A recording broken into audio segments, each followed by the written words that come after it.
Hi, fellow tea lovers. Settle in, because we've got a story. I'm Nell. And I'm Rose, and today we're bringing you the tea. Across eras. Hello, fellow tea lovers. We're doing something new for you today. We are bringing you our first interview. We're excited, new things. Yeah, it was really fun. We interviewed someone who's been a friend of mine. I've known her since she was born, and she's a firefighter here in the state where we live. And her name is Jane, and she's super cool. The stories were the best part. I loved it. It was a great time. It was good. I was reading this book about Smokey the Bear, and I was like, yeah, I should talk about Smokey the Bear. That would be fun. And then I got sidetracked because of the descriptions in this book about the firefighters who came together like as a first during that fire. And so, of course, it's like, what about women firefighters? Because it's an interesting question. Anytime that you have a really specific profession, anybody trying to break into that is going to have interesting stories. Exactly. That's what I deep dove in. So I'm going to give you a little bit of background, just some important dates and facts from women firefighters throughout history.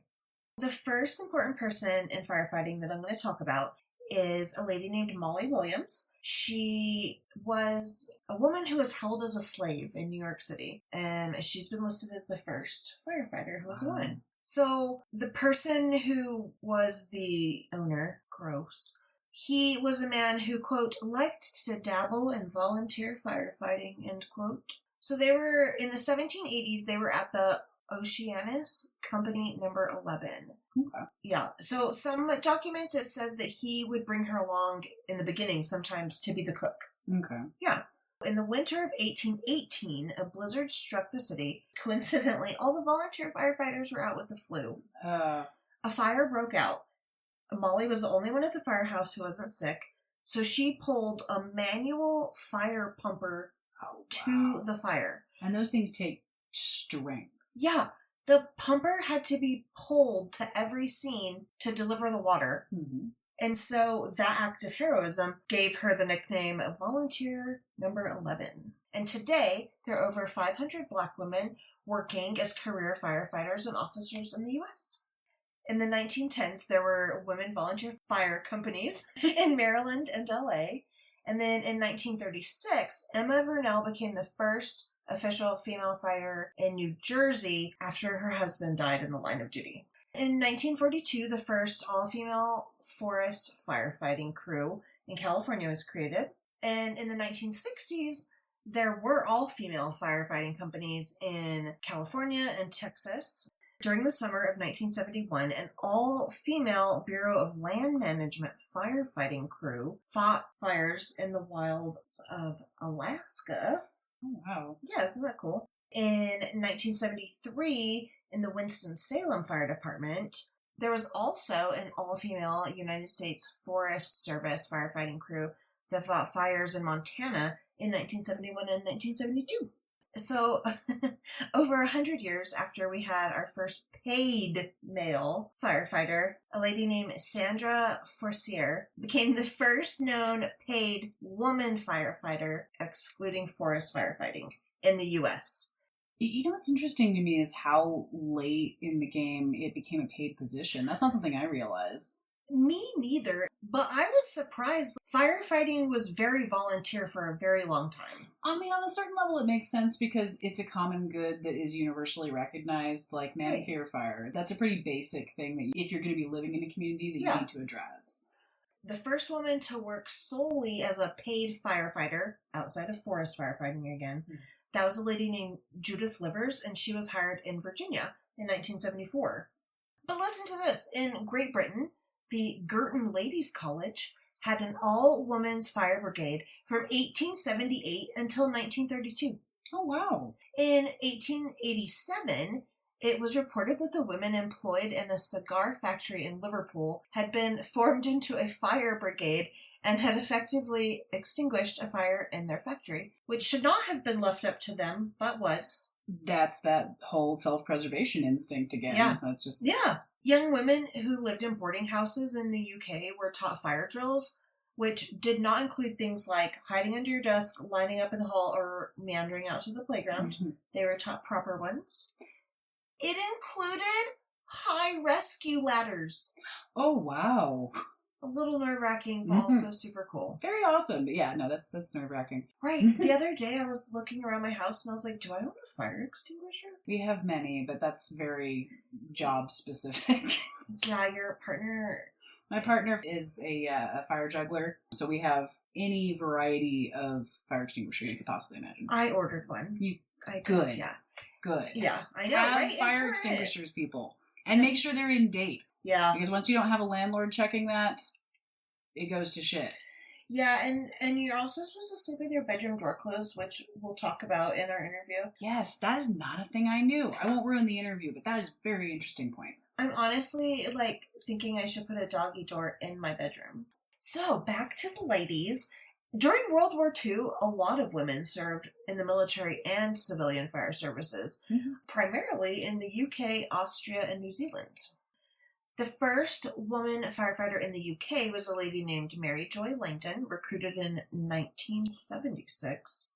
Then in New Zealand, a lady named Anne Barry joined the fire department in 1981 after a 2-year legal battle with the Fire Service Commission. At that time, they used the tough physical fitness test as the unofficial barrier to women joining. Mm-hmm. So she applied actually in 1979 and her application was rejected. You have to have passion to fight that hard. There was something that came up in my research and, Jane touched on this in her interview, about the test, the physical test, and she was like, no, it shouldn't ever be made easier. You need to have those things to save yourself, your coworkers. Mm-hmm. As long as the parameters are fairly written for the need. Yes. I have no issue with that. So that's what came up in 1982. So I found this New York Times article. A lady named Brenda Berkman won a lawsuit against the New York City Fire Department over the fitness test. And the judge who ruled in Berkman's favor said, quote, that the test did not ascertain the qualities needed to perform well as a firefighter, but instead, quote, what must be identified are not the strongest and the fastest, but those who, with the benefit of training and pacing or because of their natural capacities of endurance, can perform the punishing tasks of firefighting as they are required. It's an interesting question. I think that Jane addressed it really well. And to be honest, the biggest opinion in the room ought to be the people that are doing it, particularly the ladies that are doing it. Exactly. And on that note, let's get into the interview. Yeah, let's talk to Jane. We'll bring her on here in a second. And I'm sorry for any sound anomalies. We're trying something new. We're trying something new. But I think it'll work out well. Recording when one person's on FaceTime is always weird. But let us know what you think of it. I think you're going to love Jane. She's super cool. Funny stories, like Rose said. And yeah, let's hear Jane. Let's hear it. I would like to introduce all 15 of our listeners and Rose to my friend Jane. Hi, Jane. Hello. Hey.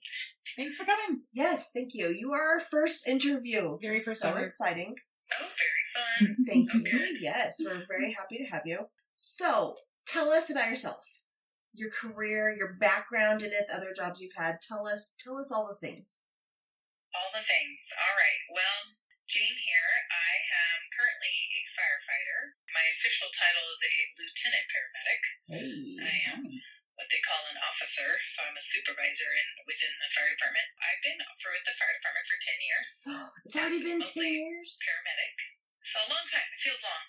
Before that, I was a paramedic for our emergency transport services. I remember. In East City. And that was not fun.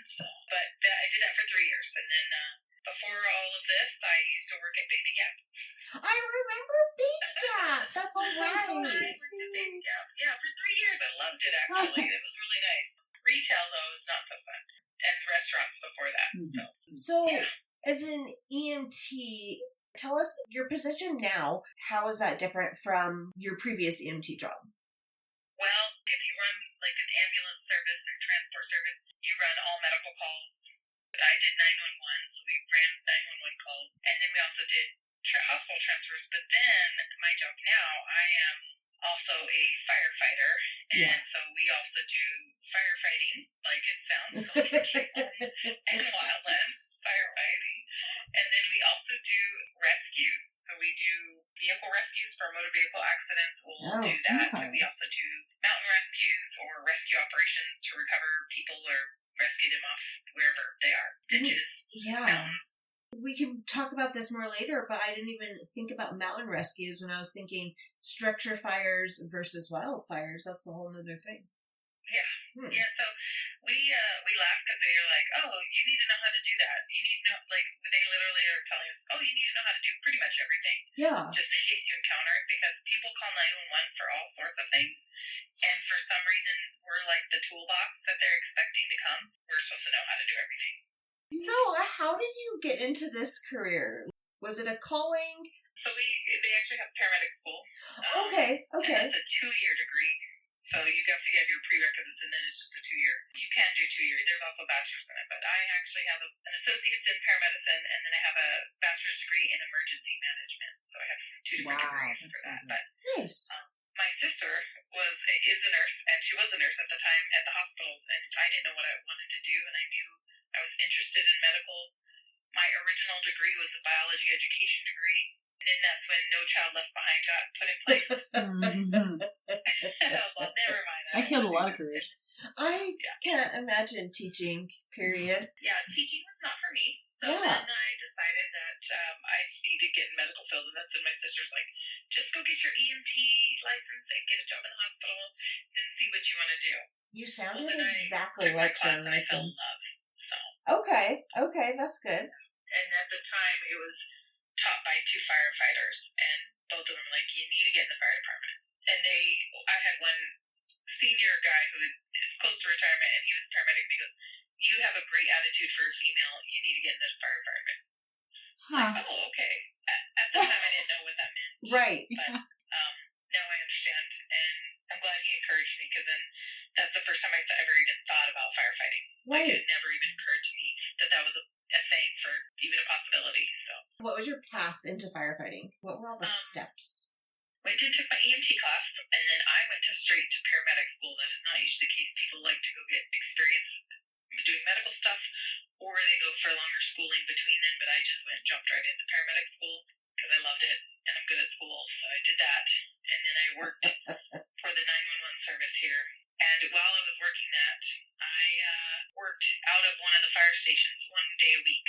Okay. And the fire department they're like, you need to get in, you need to get in, you need to get in. So after they harassed me a while, I finally started physically preparing, which takes a lot, and then mentally preparing, like, okay, I really want this, and I can do it. So the physical, I'm so curious about, but when you mentioned the mental, that's so true. I have a friend who was going to go like a law enforcement route, and they worked as like the assistant for quite a while, and as soon as they got into that schooling, she was like, nope, my mental health went boop. Tell us about the mental and physical prep. We want to know.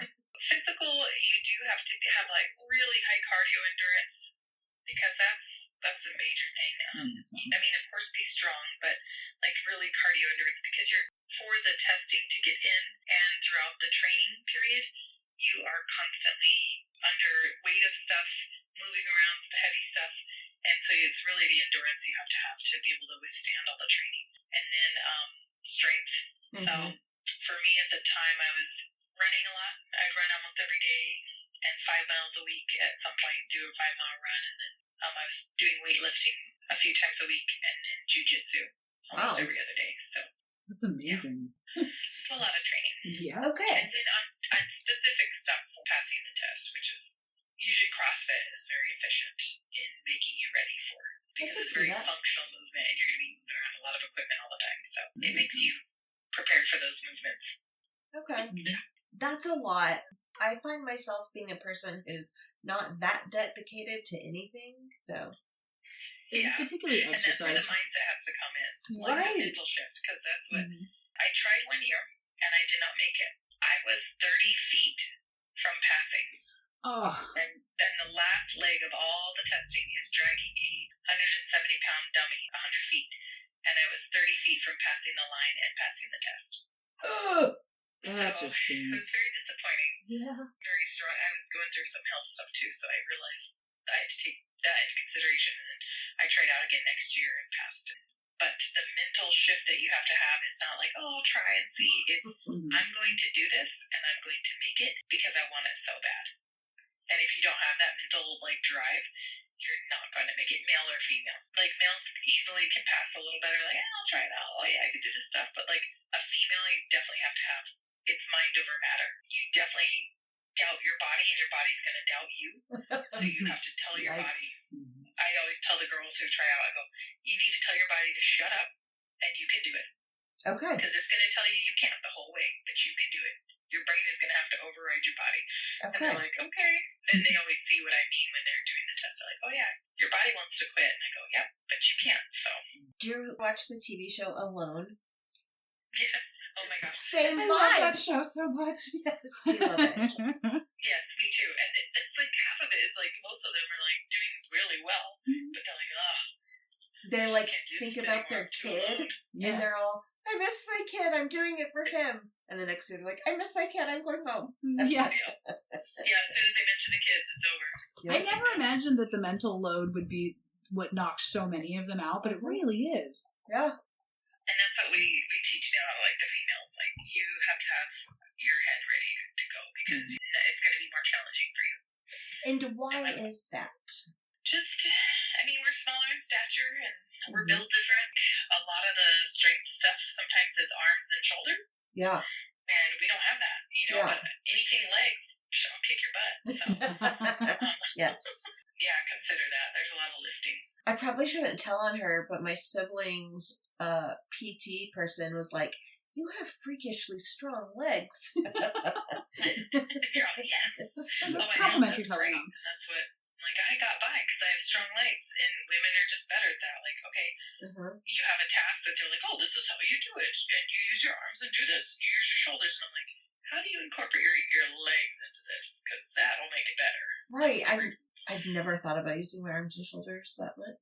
Yeah. So tell us what a typical, and there's probably nothing typical going on, but what's a typical shift like? How long is it? What time do you start? Do you get off at 5? Who has to cook? Who cleans the bathroom? All the questions. Well, around here, they have what we call 48-96 shifts. So 48 hours on, 96 off. So you literally go in. We go in, typically most of the fire services around here, one of them starts at 8, one of them starts at 9. So, Oh, okay. so you just go in the morning, and you are there for 48 hours. Traditionally, it's called a firehouse because it's literally your house. You have a living area, a kitchen, fridges, bathrooms, bedrooms. Not all firehouses have separate bedrooms. They typically have shared sleeping areas. We are lucky because we are more modern, and our stations have, all the updated stations now have separate bedrooms, or they've remodeled them to where they have separate bedrooms. So Like I've separate never in for... my career have had to sleep in what they call a general population sleeping, so it's nice. So Yeah. That is nice. General population sleeping. That sounds like you're in prison. Exactly. I was going to say. yeah, they call it G-pop sleeping. Oh my goodness. So we go in and we relieve, so we have to relieve our crew. We actually do like a little turnover. We tell them, okay, this is what we have, this is what we're doing.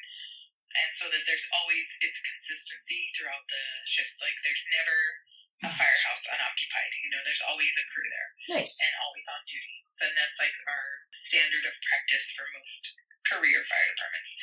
And then we take over and check our trucks, and somebody's always like, oh, are we going to get breakfast? Are we doing breakfast? And so either everybody will go out for breakfast or we'll cook together. And my crews, typically, each of us bring in stuff for breakfast and make a big old breakfast. And then we eat together, do training, table talk training. So we talk about how policies have changed or anything like that. And then we also go over EMS-related training. So that's actually a lot of our training as well.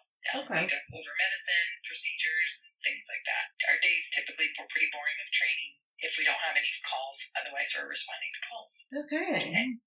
I've seen a fire truck parked outside of a restaurant or something, and I'm like, how annoying if you get a call. Like, after you've paid for your food, but it hasn't been made yet. Yeah, and it's more annoying when you, like, really hungry, and you're sitting there, and your food is either, like, right about to come out, or it's just come out, and you sit down, and you, like, see your food there, and you're all, oh, okay, we gotta go. You know, that's why we, a lot of times we'll order it to go, but we sit there and eat, so we can have a to-go box and just walk out. Mm-hmm. Would you say it's more physical or more mental, like overall? It depends. The actual firefighting portion is physical. Yeah. Now, everything else in general, the career is mental. Because we deal primarily EMS calls, most fire departments nowadays are dual service, including firefighting and emergency medical services. So that part is very mental because you have to know your medicine, how to treat people. It's customer service, talking to people, remembering we are community stewards and servants, and that's our number one job and priority is to serve our community. So you do have to have a headspace to be able to do that and remember. No matter who you're dealing with, they're all human and they're all your neighbors. So. And they're all having the worst day of their life, which is why they called. Right. I was just thinking about it. When people are in crisis, they're such different people, and it isn't about you. You. Even if it's silly, sometimes it's the worst day of their life. You're exactly. You call 911 because you stubbed your toe. Must have really hurt. Okay. Right. Maybe worst day is a sliding scale for some people, but worst day of their life. Yeah. And yes, we probably make fun of you. Right. If you're not allowed to laugh in a serious job, you have no business doing it. I'm sorry. You can't let it kill joy. Right. Oh, I know. There are times you can't hold back, though, I must say. Yeah. Okay. What is the scariest to you story that you can tell us, that you would like to tell us? I've dealt with the various scaries. I mean, this is a constant scary, is going into people's homes who are disgusting hoarders. Like the show Hoarders Hoarder. And we actually encounter that more than you think. Oh. And that's always a bit scary. That's like my normal level of scary, but then I've been on active shooters calls where we literally dress up in our bulletproof vests, and aren't quite bulletproof, they're protective vests and helmets. And we are sitting outside waiting to see if there's an active shooter still shooting and pulling out people. So I've been on that call, and those are the scariest ones. Like, you're at risk and other people are hurting or at risk, and then it stings because you can't help them right away. And it's like innate training and ability is like, let's go help them, but we know we can't. So those are difficult, and I've been on one of those, which was relatively minor in comparison to what we trained for, so that was good. Do you have a story that's lighter? Like, what about, like, you're not going to believe this happened? Okay, I have a story. Okay, I have two. Okay. Both gross. So gross, but weird. Like, weird and gross. One is sad and gross, but one time I get a call, and it said it was for a tongue laceration. I'm like, oh, that could be serious because it's a big muscle and it could bleed, and you're bleeding in your mouth, and we gotta go help them. And we get there, and the officer at the time comes out and he goes, it's not a cut. And I was like, what do you mean? He's all, his tongue fell off. How does one's tongue fell off? I don't know. And then he's like, it rotted off. And his family's with him, and they are shocked. He doesn't know what to do. His tongue fell off. I go, can he not talk? And he's like, no, he can't talk. Like, he's trying to. Like, you can understand a little bit, but he has no. And I was like, and he's holding it. Are you kidding me? And he literally is walking out with a tongue in his hand, hoping to save it. How did his family, like, not smell something? The worst smell I've ever smelled in my career. Wow, I bet. Disgusting. And it was literally black, white, rotted in there. Just rot. And how long had that been going on for it to fall out? Your tongue's gonna fall off. You just really just accept that you have really bad breath. I don't know. Do you not brush your teeth? Yeah. And no bleeding or anything. Just gangrenous would be the word I would describe the skin. So, whatever's left over. But yeah, I had a history of cancer, but was in remission and didn't know your tongue was rotting off again. So that was so gross. Once in my career, everybody hears that story and they're like, wow, we've never seen that. Yeah, I bet you haven't. What's the other story? There was a man who was imprisoned, and I get a call. And on the notes, I had to double check with the dispatchers over the radio, and they're all gouged his thighs, and I was like, his eyes? And I was like, did you say eyes or thighs? And they're all gouged his eyes in, and they typed the notes in, and I'm like, oh. Gouged his eyeballs out and ate them. Oh, seriously? Oh, seriously. But, like, you don't die. No. Okay, but do you do one and then eat it, and then do the other one and eat it, or do you do both? It's going to be a separate decision-making process for the both second at the one. same time. It was a quick job and successful. I guess you'd My have to. gag reflex is really going. Oh yeah, and somebody's like, did it? And I go, oh yeah, they were gone. Yeah. But, like, then what? Now he's just incarcerated and has Blind. no eyes? Okay, this is first year. Here we go. So I followed up on him, and they said that he came back with his eyes sewn shut so that it could all heal. Oh, wow. So yes. Yeah, that's a new That's Very disgusting. Oh my But gosh. it happened. Lord mercy. So a lot of being a firefighter involves metaphorical fires, Oh yeah. other types of. Totally. So you're doing a lot of. people's dumpster fires. When was the last fire with actual flames that you all had?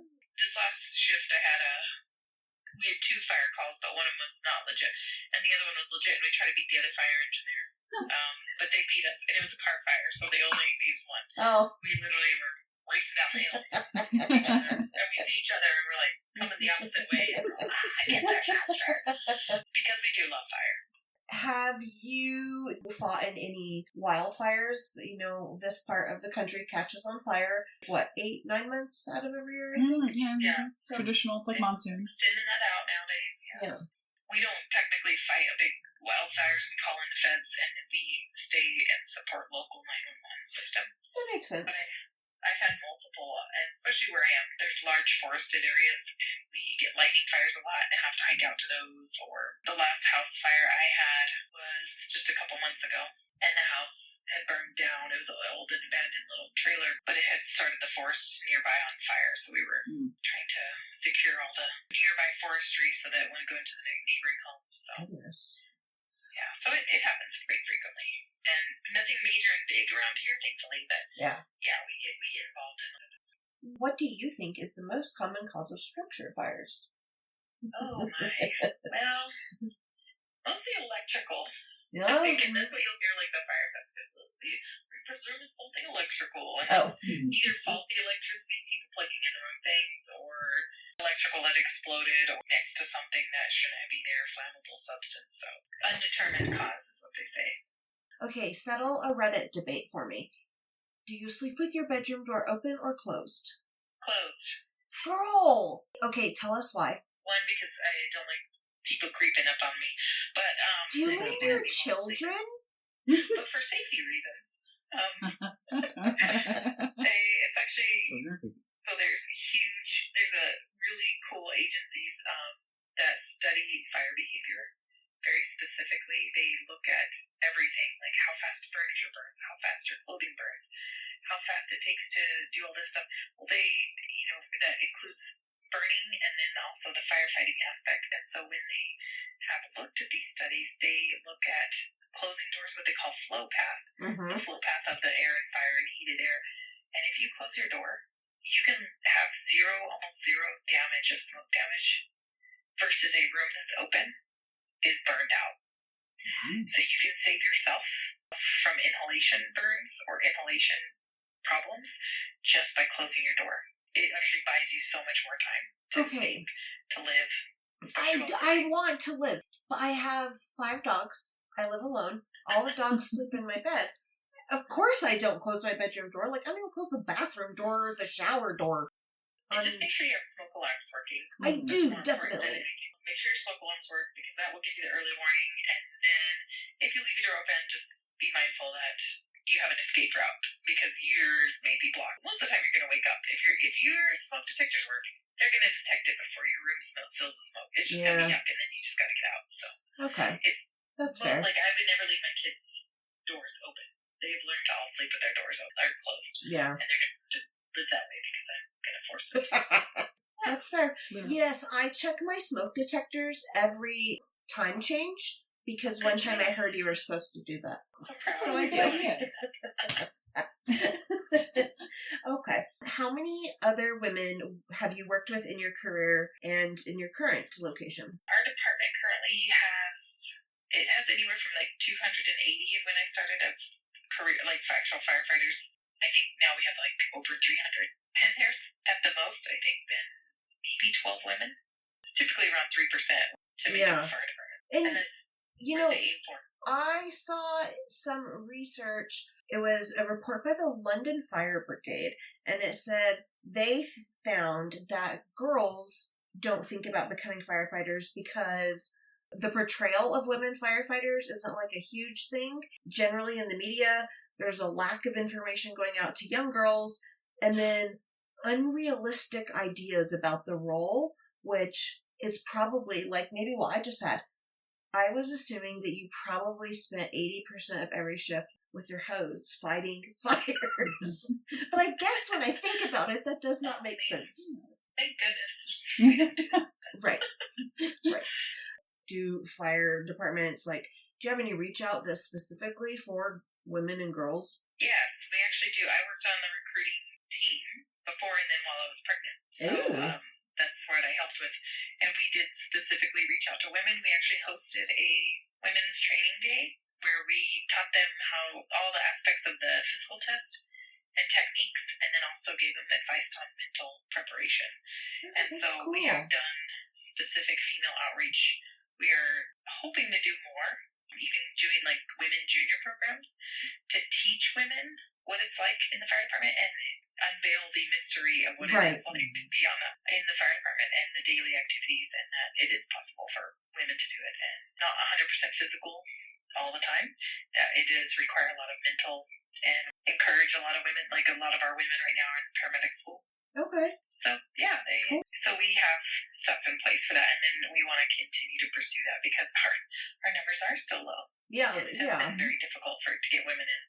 One other thing the study found was that they thought the shift patterns were not suitable, especially if you're a mom of a young child, which is you. Yeah, that's me. Right. And I've been pregnant both times in the fire department. So. Yeah. Yeah, it can work. I actually love it. So I love it because I'm 4 days home with the kids. And that's a lot. Like, I can just dedicate all that time to them because I can leave work at work and then come home and be with the kids. But it is gone. The 2 nights that I'm gone. Like, yeah. You don't get to check in at home. You don't get to, call, but you don't ever get to like, oh, I'm going to run by the house or anything. Yeah. It's nothing like that. So you definitely have to abandon everything for those 2 days and kind of leave it in someone else's hands, whether it be your spouse or family. And that's what happens. Yeah. And so it is hard. And it's hard with young, like I have a year-old baby, and that's been difficult because he wants mama, and, keeping everybody on schedule is difficult. Yeah. So, but it is possible. And I think it's actually, I have a good fire department that supports women, and they have been helpful during pregnancy and postpartum in supporting everything from hospitalizations and baby care and child care and even breastfeeding. So nice. I was wondering about all that. Nice. Yeah. So they're great, but that is not the case around the nation. A lot of fire departments don't hold a position for a pregnant female, which is somewhat illegal. Wait, I was going to be like, wait, is that allowed? Well, they'll find ways. Yeah. If they don't have reasonable accommodations, they can let you go if they don't have another position, in hopes that maybe they'll come back. But it's dumb. Yeah. So I was able to go on a normal kind of office schedule while I was pregnant. That's so good. Yeah. So then that helps me because then they take you out of the physical aspects, and the exposure is really what it is. Heat exposure to people, assaults, and also every germ that we encounter in people's homes. So, yes. So not everybody has accommodations. We have a very nice progressive department, so I love that. I'm thankful. Wonderful to hear. Yeah, it is. A lot of the research I saw, I would have stuff coming up from when women first started becoming firefighters, which was like mostly in the 80s. That's kind of wild. There was a lot of stuff about fire departments back then having a very standardized test that would kind of favor men. Like, you have to scale an 8-foot wall. Women tend to be shorter than men. That could be a problem. And then, of course, the sexual harassment, this is sexual harassment, but maybe not in the way people think of. Like, you go into the common room and everyone's watching porn. Mm-hmm. Things like that. And that came up a lot. But I was listening recently to National Park After Dark, and one of the hosts, her fiance, is a firefighter out on the East Coast. He's a former hotshot. His experience is really different, and it seems like his firehouse is equally that progressive. He was like, I walked into the kitchen one night, realized someone else was in there, but the light wasn't on, and turned the light on just to make sure everything was safe. And I was like, oh, well, that's a nice change. I like to think everything's better. What do you think? Yes, much better than it used to be. One, because now they've shifted to more, instead of an good old boys club, it's more a professional career. I like that. Because of the amount of training and standards that have been lifted up by fire service in general, it has created a more professional environment. And so that, a lot of that has gone away. It is like living in a frat house, I'll tell you that. I mean, I can see that. So, yeah, it is. I mean, because everybody's joking and stuff like that. But honestly, everybody's been very appropriate. And Good. if it gets to a level of inappropriateness, I think everybody kind of feels uncomfortable, including the men, and go, all right, let's rein it in. So it has been very different for my day and age. It has not been the case maybe even just before I started. Oh. And you always encounter people who don't believe women should be in the fire department, even on your own crew. But you can face a lot of backlash from individuals. I wouldn't say as a collective anymore, but individuals thinking that you shouldn't be there and it's inappropriate just because mainly your physical ability. But yeah, and then our fire department hasn't changed the physical standards. We do have a very hard test to get into. That's why women are not hardly in there. It is very difficult to pass. And I agree that it should be that hard. I don't think there should be a lowered standard at all. And male and female has to pass the same test. If I have a fire in my house, I need whoever comes to save me to be able to carry me and my 5 dogs out. Yeah, I'll get the dogs to her. Yeah, I'll leave the hunky fireman to get you. Speaking of hunky firemen, have you ever been asked to post for a firefighter calendar? I have, no. We have a local calendar, but no, luckily I have not. But So, overall, in your experience, it seems like you feel equally respected in your job. Yes. I encounter stuff like child's play every once in a while. And now that I'm in a supervisory role, it is a little different because I'm more like a mom to a lot of these younger guys. But definitely there's been some things like, honestly, I just got hit on the other day because I jumped out of the truck and had to go ask somebody something. But it was not by my own firefighters. It was some other dude. He's like, well, hello there, ma'am. Older dude. I'm like, oh, okay, dude. I do teach women that it is the personality you carry into this department. Yeah. You can open yourself up to a lot of things, and that can make you uncomfortable and other people uncomfortable. Are you saying that you shouldn't sleep with the people you work with? There's that part, yeah. Oh, yeah, because you'd be sleeping in the next room to them, and they might be on the same crew as you the next year, so don't do that. And everybody's going to find out. We call it telephone, tell a friend, or tell a firefighter. It's going to get around. Everything. Right. Do you have any other things you want to tell us? So I'll tell you one of our amazing things that we get to do and witness, and people don't always get to see this, is we just actually had a recent save that was like a kind of a once-in-a-career save. Well, you hope it's more than that, but it's very remarkable. We actually had a middle-aged gentleman collapse on a bike trail, and his wife is amazing and did CPR on him. And we get there and finish the CPR. We shock him once. So, like, just in the movies, where everybody's like, you're clear! Everybody clear! And we shock him. And we continue our CPR. Well, he started breathing again on his own. And came back. And by the time we got him off the trail into the ambulance, he was able to say his name. And then by the time he got to the hospital, he actually sat up and goes, what happened? Wow. So this man's heart actually it was going to, the rhythm that we saw was he was going to die if we didn't do anything about it. So luckily everything just fell into place where, his own wife saved him, really. And then we just finished up the job of, changing that and saving him. We don't very often get to see that and just to see somebody walk away and to talk and to have a life again and be safe. So those are the things that we love, because this is why we do the job, is we want to, and everybody in this job is typically in it to help other people, service to other people, and those are the things that keep us going. Despite all the horrific stuff we see, those are the calls that we live for, and we actually love them. And so we got to see what we call a true save, where somebody gets to walk away with their life intact and go live their life again. It's pretty cool. So that's so cool. That's so amazing. And you know from elementary school on that firefighters are heroes. Unquestioned. Well, thank you so much for letting me. This has been so nice. Pick your brain. All right. Bye. You too. Thank you. Don't forget to like and subscribe. Thank you for listening. Share us with your friends. See you next time. Bye. Bye.